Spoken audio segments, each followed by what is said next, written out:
Kamusta po mga kapatid? Share ko lang po sa inyo. Ito po yung Bible verse natin para sa araw na to. No? Basahin ko na. Ako, ako ang tunay na puno ng ubas at ang aking ama ang taga-pag-alaga. Inaalis niya ang bawat sangang hindi nagbubunga at kanya namang pinuputulan at nililinis ang bawat sangang nagbubunga upang magbunga pa ng lalong sagana. Nalinis na kayo sa pamamagitan ng salitang sinabi ko sa inyo. Manatili kayo sa akin at mananatili din ako sa inyo. Hindi magbubunga ang sangang hindi nananatili sa puno. Hindi naman hindi kayo magbubunga kung hindi kayo mananatili sa akin. Ako ang puno ng ubas at kayo ang mga sanga.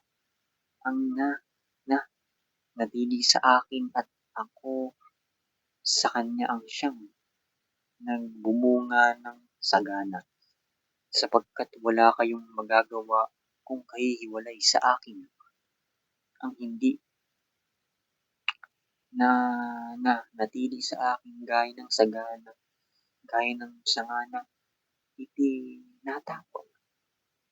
itinatapon at natutuyo.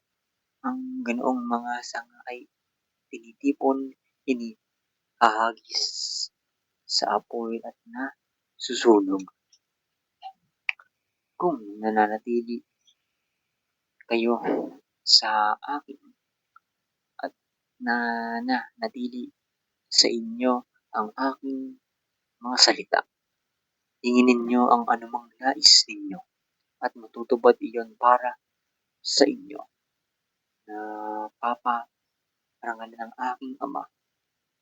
Kung kayo masaganang nagbubunga at sa gayon, kayo magiging mga alagad ko.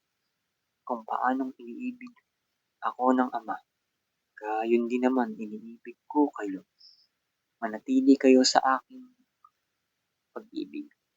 Kung tinutupad ninyo ang aking mga utos, mananatili kayo sa aking pag-ibig.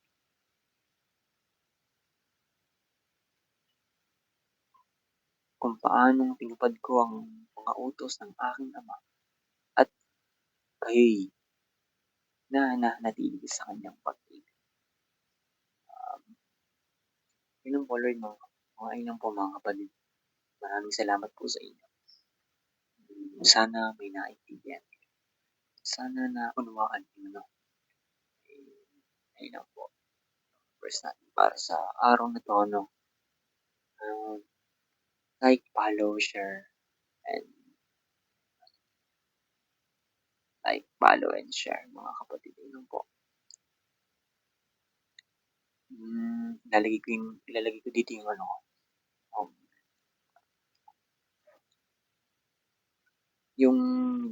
yung lead match ko. Yan. Ayun na. Yan. Diyan. Yun lang. Maraming salamat po sa inyo. Like, follow, and share, mga kapatid. At mas maganda na basahin nyo yung Bible nyo. Yung Word of God. Yung salita ng Diyos. Ayun lang po. God bless you. Amen. Ayun lang. Para sa araw na to, ayun lang po. Maraming salamat po sa inyo.